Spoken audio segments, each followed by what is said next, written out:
Oi, eu sou Inês Carvalho, professora da Faculdade de Educação da Universidade Federal da Bahia, a UFBA.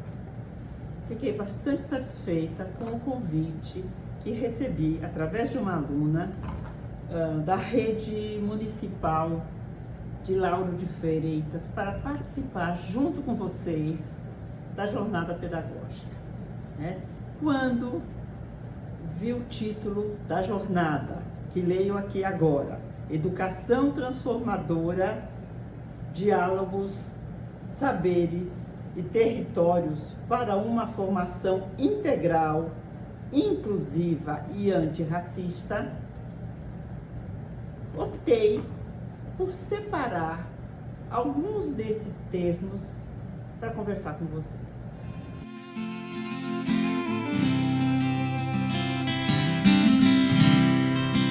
Eu não sei dizer o que quer dizer, o que vou dizer. Eu amo você, mas não sei o que isso quer dizer. O título dessa minha fala assim ficou: O que vou dizer, : desconstruindo palavras e termos. E nós, professores, somos iguais ao Zé Cabaleiro ou não? A gente sabe o que a gente está dizendo sempre, e quem está dizendo por nós? Então, eu vou pensar aqui com vocês numa palavrinha, coisa, que é uma palavra que no dia a dia, corriqueiramente, é vista como uma palavra coringa para a gente dizer qualquer coisa. Ó, ela de novo aqui, a coisa aparecendo. Mas talvez alguns saibam, outros não. Vocês sabem que coisa é usada na filosofia? Ou seja, quando eu torço a minha cabeça para alguém que fala coisa achando que essa pessoa não é muito alfabetizada, fique sabendo que ela pode estar filosofando. Por quê? Leio agora para vocês uma definição de coisa.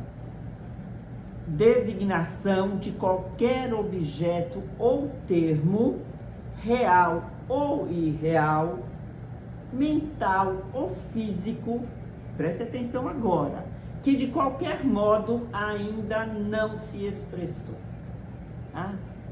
Já imaginou um mundo sem nomes? É um mundo só de coisas. É para se comunicar que a gente, principalmente sendo professor ou professora, precisamos de nomear. Então sigamos para começar a nomear as nossas coisas. Então, ao longo da história, os seres humanos foram nomeando e surgem as palavras, né? Então você não precisa mais olhar para uma cadeira e ficar, me passa isso, igual o bebê. Lembram como que os bebês fazem, que ficam só apontando? A gente já pode dizer, me traz aqui essa cadeira. É a coisa cadeira que já foi nomeada. E aí? Vamos à definição do que é uma palavra? Palavra: expressão sempre mutante de ideias no tempo e espaço. Certo? Isso é uma palavra, é uma expressão de ideia. Bom, as palavras estão no mundo. E temos palavras no mundo da educação. Mas lá no início, vocês lembram que em vez de palavra eu usei termo? Que eu disse quando eu recebi o título da jornada, falei em termos. Então, o que diferencia um termo de uma palavra? Já vimos que a coisa é o que não foi nomeado. A palavra é que dá uma expressão de ideia para a coisa. E o termo? É aquele que entra no mercado linguístico. Ou seja, que se vai disputando. Pense nos termos, deixa eu me ver aqui, dos sofistas. Eles sabem, eles se disputam. E no mundo da educação não é diferente, até porque a gente surfa bastante também, não é? Então vamos à definição de termo. Lembrando que a coisa nomeada vira palavra. Quando entra num mercado linguístico, vira termo. Termos são palavras que, transitando por um mercado linguístico, são incorporadas a um contexto específico. No nosso caso, o contexto da educação. Até aqui parece tudo muito certinho, né? Coisa que vira palavra, que vira termo. Como se fosse tudo resolvido, um céu de brigadeiros. Mas sabemos que não é assim, né? Vamos pensar nas mudanças. Quem aqui conhece a palavra algibeira? É uma palavra que caiu em desuso, como muitas caem. Algibeira é bolso, simples assim. Então, por isso que não é tão fácil se comunicar. E eu trouxe aqui para vocês um monte de palavras para mostrar como as coisas são complicadas. Então, elas são sorrateiras, mutantes, opacas, indecidíveis. Tem múltiplas significações. São borradas. Todos esses termos, que podem parecer algo bastante complicador, poderiam nos dizer, então esquece isso. Mas não, elas são, além de sorrateiras, elas são imprescindíveis e mesmo compulsórias. Se são compulsórias, a gente vai ter que pensar nelas nesse nosso mundo da educação. Bom, chegou a hora da gente pensar nessas palavras que eu escolhi, né? Percebam, eu escolhi algumas palavras a partir do título da jornada.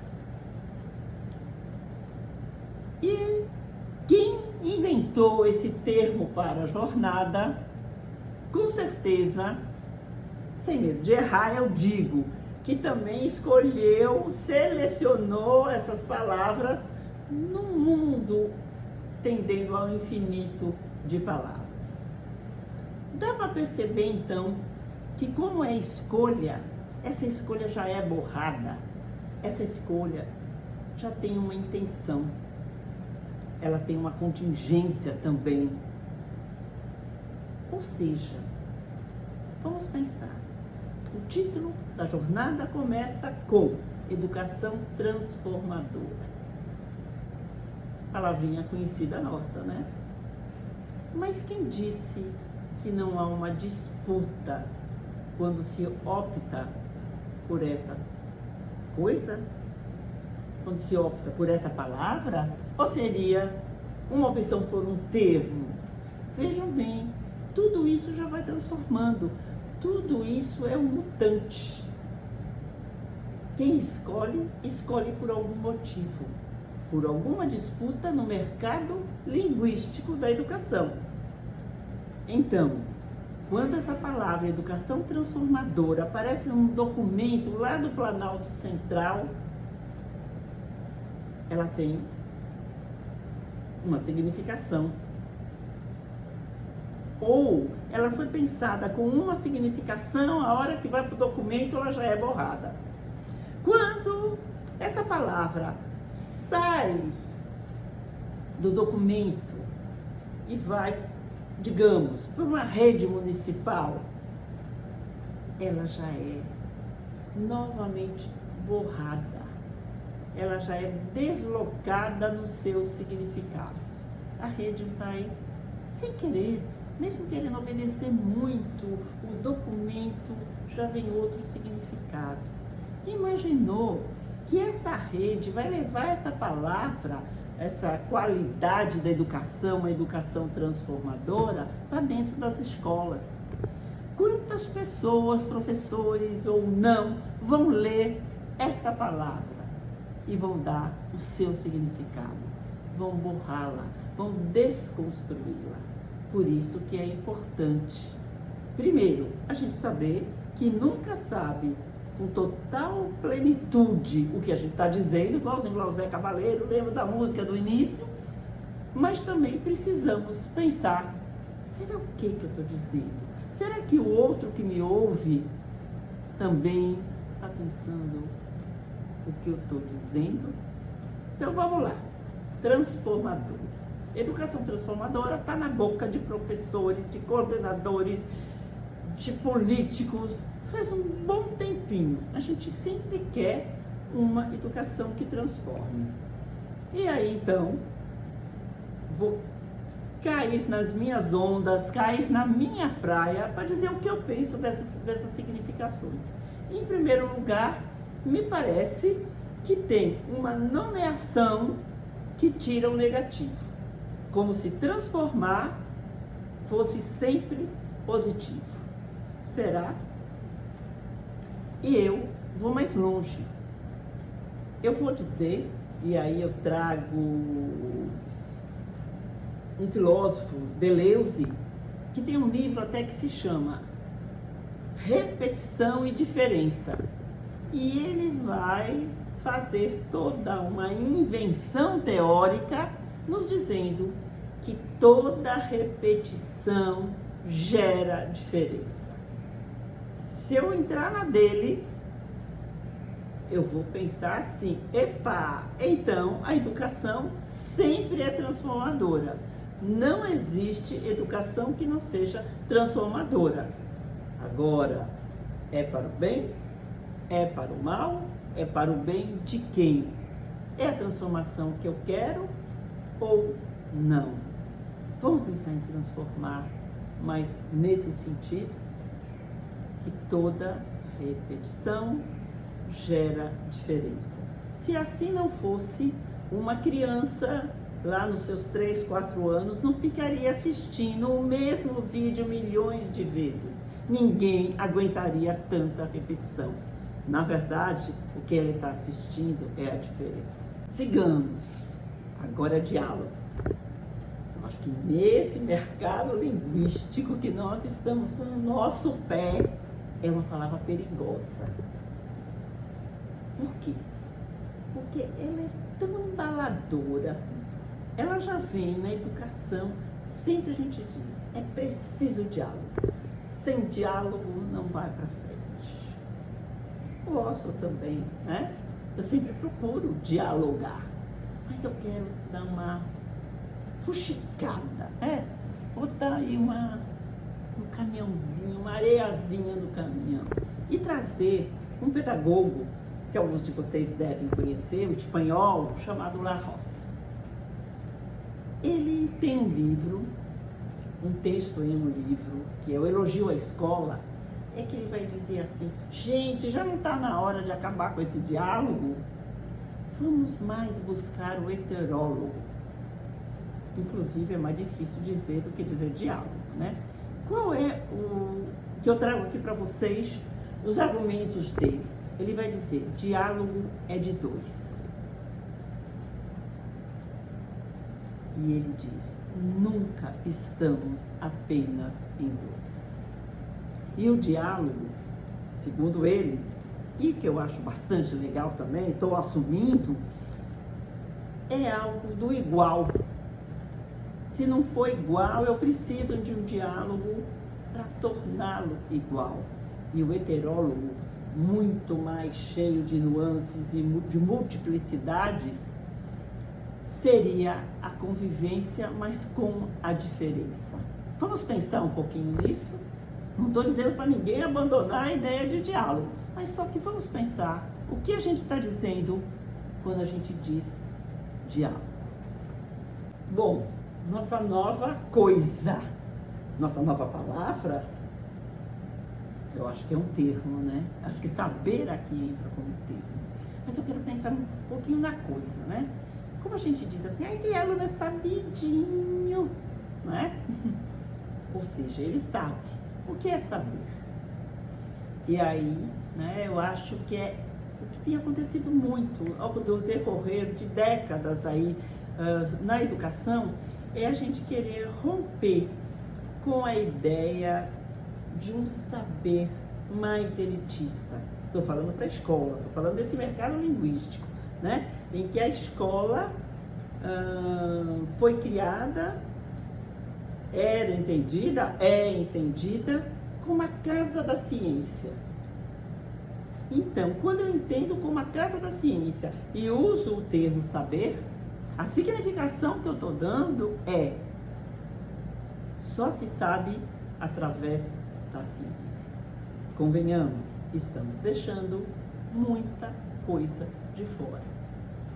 Então, podemos pensar em saber científico é uma coisa. É um saber, se eu preciso dizer saber científico, é que eu preciso adjetivar. Se eu preciso adjetivar, é porque existem outros saberes. E vamos lá, e quantos saberes, quantos belos saberes não existem além do saber científico. Vamos à nossa próxima e última coisa, território. Antes de adentrar nesse território, nas significações, eu vou de novo trazer a Roça. Ele vai dizer que tem algumas palavras que viram shopping, são palavras shopping. O que ele quer dizer com isso? De tanto ser usada, ela vira nada, ela fica oca. Eu gosto também, outro dia que eu li isso, que algumas palavras vão perdendo a dignidade. Algumas palavras, ainda com dignidade, já vão se tornando modinha. E eu acho que território é uma palavra delas. Não nego a vocês que eu gosto de território virar modinha, porque a minha área é geografia, né? E esse é um termo bem geográfico. Mas o que me parece é que as pessoas, por ser moda, por ser bonitinho usar, estão usando muito território sem realmente pensar por que território precisa, por exemplo, estar aí para uma educação transformadora. Então vamos lá. E acho que se a gente pensar nas significações postas para o território, a ideia de modinha acaba, porque é termo importantíssimo, porque ele nos tira da universalização. Toda a educação tem que ser transformadora, não é o que dizem? Para transformar, a gente vai dialogar. E dialogando chegam os saberes. E se parasse por aí?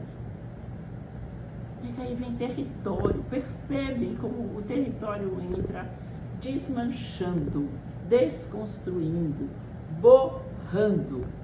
Porque é apenas no território, que não é tudo, é que essa transformação, gerando diálogos e saberes, pode acontecer. Ou seja, a educação acontece em cada território escolar. As significações são dadas no território escolar. E aí, a gente vê a potência do território, a potência de cada escola, a potência de cada sala de aula, que é muito mais que qualquer documento, que é muito mais do que qualquer lei. Bom, palavras outras teríamos aos montes. Palavras mais do agrado atual, territorial, universal. Teríamos palavras que já caíram em desuso, mas vamos ficar por aqui. Acho que já deu bastante para pensar. E quero terminar com algo que seria o óbvio, mas é sempre bom reforçar. As coisas, elas não são boas, elas não são más e muito menos neutras. Ou seja, o que eu trabalhei aqui, a ideia, né, que eu estou inventando aí com vocês, é exatamente que não existe uma essência. Então, quando eu falo dos territórios, o território do documento do Planalto Central, os documentos das redes de educação, as falas, os aconteceres da escola, não há aqui uma disputa de mérito. Quem vale mais? Não é isso. Nenhum deles é bom em si, é ruim em si, mas tem algumas potencialidades que não deixam eles serem neutros. O que eu não posso é estar numa escala de um documento, de um papel, de uma tela e querer que ele seja o acontecido. Isso não existe. A escala é outra. Eu não posso estar numa escala de sala de aula e pensar que é escola, pensar que é rede. Tudo está misturado. É tudo junto, mas são coisas específicas. Cada um desses é uma unidade. É isso. Vamos atrás das nossas coisas.